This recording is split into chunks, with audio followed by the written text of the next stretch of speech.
Nitaka kutakia usiku mwema tu. Niliguna kwanza. Nikasema hilo tu. Akasema yes kipenzi. Nimekukumbuka tu hapa. Nikasema nikwambie good night. Au nimekukwaza upo na wifi? Nikasema no, wala sipo na mtu. Na wala hujanikwaza. Akasema wifi yupo. Nikasema sina bwana. Akasema kwa nini jamani? Wakati wewe ni kijana mzuri sana unayevutia. Mwenye kila kitu alafu unaniambia wifi hayupo. Nikaona huyu mtu naye kanielewa. Nikasema sijaamua kuwa na mtu kwa sasa. Akasema haya bwana, pumzika. Na uwe na usiku mwema. Nikasema poa, hamna shida. Na wewe una usiku mwema pia. Akakata simu. Nikaona mbona huyu mtoto kama na yeye kanielewa. Nikasema hata akinielewa nitajiaibisha tu. Ngoja nilale zangu. Niachane na hayo mawazo. Basi nikavuta shuka nikalala. Ili kesho niwe kazini. Ikapita wiki. Purity alinizoea sana huyu dada. Alikuwa anapenda kuniamsha asubuhi. Mchana ananikumbusha lunch. Na usiku lazima tutatakia usiku mwema. Na alikuwa anaonyesha kunijali sana eti. Kama mwanaume nishamuelewa Purity wangu. Anataka nini kwangu. Ila nilikuwa najifanya simuelewi tu. Alikuwa ananionyesha dalili zote za kuwa anataka tuwe katika mahusiano. Ila kama mwanamke nadhani alikuwa anashindwa kunianza. Ila alikuwa ananionyesha dalili zote za kuwa ananihitaji. Hata mimi bwana nilikuwa namhitaji sana Purity. Ni binti mwenye kila sifa za kuwa mwanamke wa mtu. Ni mzuri, mcheshi, mchapakazi. Ila kila nikikumbuka maelezo yangu bwana, niliona nanitajiaibisha tu. Maana hakuna mahusiano bila lile tendo. Na mimi katika tendo ndo nina shida zaidi. So nilikuwa nafanya kama simuelewi kabisa. Siku moja nilikuwa ofisini bwana, Jovin akaja. Akaniambia video, mbona unakuwa mzembe sana? Nikasema nimefanyaje tena? Akasema ina maana uone kuwa yule binti anakupenda. Yaani demo ana show kabisa kama anakuhitaji. Alafu unafanya kama muelewe. Wakati najua unamuelewa kabisa. Kwa mdomo wako mbona mzito hivyo? Nikatabasamu. Nikasema unajua Jovin bwana, mimi nataka kuoa. So sitaki kurupuka katika mahusiano. Nataka mwanamke ambaye nitaingia naye katika mahusiano. Basi huyo ndo nimuoe. So nipo katika kumchunguza kama ananifaa au hanifai. Siwezi kurupuka tu. Ninakwambia sana unaweza kumjua vizuri tabia zake. Ingia naye katika mahusiano, uweze kujua tabia zake bila kuingia naye katika mahusiano. Hapo ndo utamjua vizuri. Wewe mbona umepoa sana mwanangu? Yaani wanawake unaona kama kituo cha polisi. Ukoje wewe? Yaani toka na kujua mwanangu siye kukuona na demu. Sasa sikia. Mimi yule mlembo aliyokanicheki. Ananiambia amekuonesha dalili nyingi za kuwa anakutaka ila umtongozi. Mpaka anza kuniuliza au na mtu wako. Wewe ndio unachije mwanamke mzuri kama yule. Unaniangusha bwana. Nikacheka tu. Nikasema Jovin bwana, ukishikilia jambo basi fresh, nitamtongoza mtoto ili ufurahi. Jovin akasema sio nifurahi. Kwani wewe umpende? Nikasema basi yaisha babu. Na nenda kaendelee na kazi. Na unasema kama bosi wako na sio mshikaji wako. Jovin akacheka. Akasema yeye bwana bosi. Kisha akatoka nje ya ofisi. Niliwaza sana maneno ya Jofu. Hata mimi najua kama Purity ananipenda. Ila sasa itakuwaje kama atataka tukutane kimwele? Na mimi kama ninavyonijua, nikaona hili swala mbona kama lishakuwa gumu kwangu, lakini kwa kweli ulipita kama mwezi sikumtongoza kabisa mdada yule. Japo aliendelea kunionyesha kama anihitaji, ila kwangu nilikaza. Nikawa kama simuoni vile. Ila kumpenda nampenda. Ila sikutaka kuingia katika mahusiano bado. Siku moja nikiwa nyumbani bwana Purity akanipigia. Kaza upo wapi? Lazima nipo mtu. Akasema hivi wewe unakaa wapi hivi? Nikasema Kigamboni. Akasema naweza kuja kuona? Nikaona mtihani, nikamwambia no. Akasema why ndio? Nikasema ndo nilikuwa najiandaa niende sehemu nikanywe kidogo. Akasema wapi nije kukupa kampani? Basi nikamtajia, akasema tukutane hapo.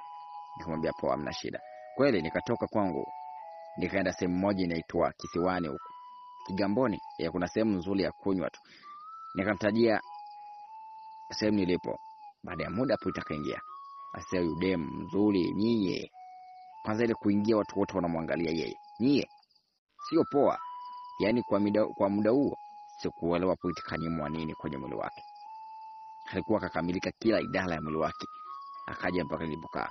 Yeye akakaa akaagiza juisi. Maana niambia yeye halewi hata kidogo. Mimi niliagiza bia kama nilivyosema na kunywa. Ila na kunywa kistaarabu sana. Basi tukao tunakunywa, tunapiga sana story pale.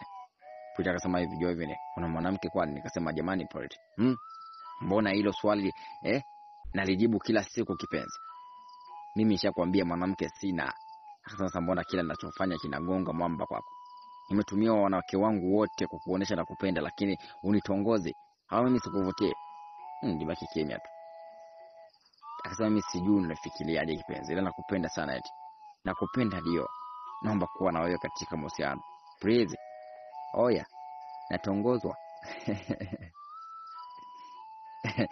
Nikaona hapa kumekucha.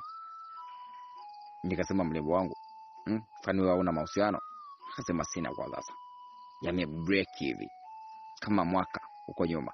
Nilipanga nisingie kabisa katika mahusiano, ila nimeshindwa baada ya kukuwa na wewe. Kiukweli ndio umekamata sana akili yangu. Please. Naomba kuwa na wewe kipenzi, au sikuvutii. Nikasema unanivutia sana, ila kwa sasa ina changamoto zangu ambazo zinanifanya nisingie katika mahusiano. Ndio maana unaona nipo single. So, kwa sasa mimi sihitaji mahusiano. Akasema no ndio. Ni changamoto gani hizo? Mimi nipo tayari kuzivumilia ili niwe na wewe. Imagine ndio. Mpaka mimi mwanamke nakwambia wewe nakupenda. Unaona ni kazi rahisi? Nimeamua kukuambia na sababu nimehisi kukupenda kweli. Na nakupenda sana. Please usinitese mwenzio. Nitakufa kwa mawazo. Naomba tuwe wote please. Kama ni changamoto tutapigana nazo tukiwa wawili. Mchumba alimaliza kuongea akitokwa na machozi. Nikaona yuko kweli kanielewa mimi. Nikamvuta kisha nikamkumbatia. Nikamwambia basi tulia kipenzi, na mimi nakupenda pia. Akasema umekubali kuwa na mimi? Nikasema yes. Kuwa na amani. Basi alinikumbatia kwa nguvu. Niliona hisia nzito za mapenzi juu yangu katika macho yake. Basi nikamwambia unaishi wapi? Nikuulize nyumbani. Ndio umeenda? Akaniambia anakaa sehemu moja inaitwa Wasibu. Basi nikampeleka mpaka kwake. Akanionyesha alipopanga. Ilikuwa ni nyumba nzima. Basi akaforce sana niingie. Nikamwambia no baby, nitaingia siku nyingine. Akakubali. Akatoka katika gari na mimi nikarudi kwangu. Nilikuwa na raha pamoja na huzuni kwa pamoja kuingia katika mahusiano ya kimapenzi na yule mdada. Basi hapo nikaanza mahusiano na mrembo wangu. Nikamtambulisha mpaka kwa Jovine. Jovine alinisifia sana kuwa nimeopoa kisu. Mtoto pisi ya kwenda. Alafu akaniambia yule mtoto ukiwa naye unakuwa na heshima bwana. Umejijengea heshima. Ukiingia naye sehemu watu wote wanageuka kuangalia. Nilicheka. Maana maneno ya Jovine ninayajua mwenyewe. Basi mapenzi yalinoga mno. Nilikuwa nampenda kuwa naye muda wote. Tulikuwa tunatoka sana out. Na pesa ilikuwa nampa mno. Tena akiguna tu anataka kitu mwanaume nampa. Sikutaka ahangaike nje kwa ajili ya pesa. Na swala la pesa kwangu alikuwa shida. Na kiukweli Prit alikuwa ni mwanamke wa gharama sana. Alikuwa kila anachokivaa ni bendi, yani matunzo yake yalikuwa makubwa. Ila mwanaume nilimpenda kweli. Japo mimi nilitongozwa. Na pesa ya chini kumpa Prit ni milioni 2. Ila mwanaume kwangu haikuwa shida. Ila kwa muda wote sikuwahi kumgusa Prit. Na nilikuwa naogopa sababu najua shida yangu. Nilikuwa namwambia Prit kwa mimi sina haraka na wewe. Nyingine tutafanya na wala usijali. Akaniambia ndio wewe ni mwanaume wa pekee sana, nakupenda mno.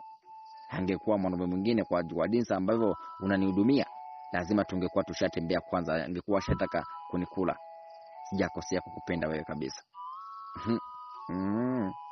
Nikafikiria angekuwa anajua huyu. Nikasema sawa kipenzi. Hapo bado nilikuwa nahangaika na tatizo langu. Nilikuwa natumia madawa mno nikiamini nitapona nisije kudhalilika kwa mchumba wangu. Na Prit bwana alikuwa mzuri mno. Nikiingia naye sehemu watu wote macho kwake. Alafu kidume na vimba. Sinamiliki demo mkali bwana, namhudumia nipo naye kinoma. Hiyo siku bwana nikampeleka kwa mama muone. Pamoja na Margaret. Naye alikuwepo. Kiukweli walimpenda sana. Maana Prit naye ni mwongeaji. wakaongea sana. Nikamwambia mama, kwa huyu ndio mwanamke wangu wa maisha, nataka kuoa. Mama akasema ufanye kweli sasa, sio unamdhamini tu hapa, mnadhini. Mimi nataka mfunge ndoa kabisa. Nikasema sawa mama, Sudi na muoa. Mama akasema sawa. Tukiwa tumekaa pale, Pulita aliniomba kwenda msalani. Da Margaret akamsindikiza. Mama akaanza hivi, huyu binti ni mzuri sana wa sura na umbo, tabia unamjua? Nikasema mama, Pulita mbona ana shida? Tabia yake nzuri sana. Mama akaniambia sawa, wewe ndio unaoa. Kama muone na kufaa hamna shida, ila mimi namuona mzuri.